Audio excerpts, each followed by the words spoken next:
નમસ્કાર, ગુજરાતનો અવાજ ગાંધીનગરથી હું ઉર્મી આપનું સ્વાગત કરું છું.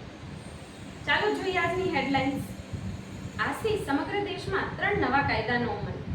કોઈપણ પોલીસ સ્ટેશનમાં 0 FIR કરી શકાશે. દિવ્યાંગો, બાળકો અને વૃદ્ધોને પોલીસ ઘરે મદદ પૂરી પાડશે. એકાદ 2 વર્ષમાં નગરપાલિકાઓમાં એક પણ કાયમી કર્મચારી નહીં હોય. કાયમી નોકરી માટે ફોટોમાં કેસોની ભરમાર. સરકારને માથે કાયદાકીય લડત માટે લાખોનો ખર્ચ, છતાં ભરતી પ્રક્રિયા નહીં. ભારતીયો શિક્ષણો કરતાં લગ્ન પાછળ બમણો ખર્ચો કરે છે. વિપક્ષ અગ્નિપથ, નીટ, બેકારી, મોંઘવારી મુદ્દે સરકારને ઘેરશે. અનામતની મર્યાદા 50%થી વધારવા સંસદ કાયદો પસાર કરે.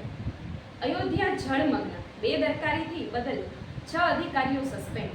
તમામ રામ ભક્તો ભાજપને જ મત આપે એવો અહંકાર ન રાખો. ઉમા ભારતી. ભારત સરહદ પર 15,520 કિલોમીટરનું રોડ નેટવર્ક તૈયાર કરાશે. આ હતી આજની હેડલાઇન્સ. તો કાલે ફરીથી મળીશું. નમસ્કાર.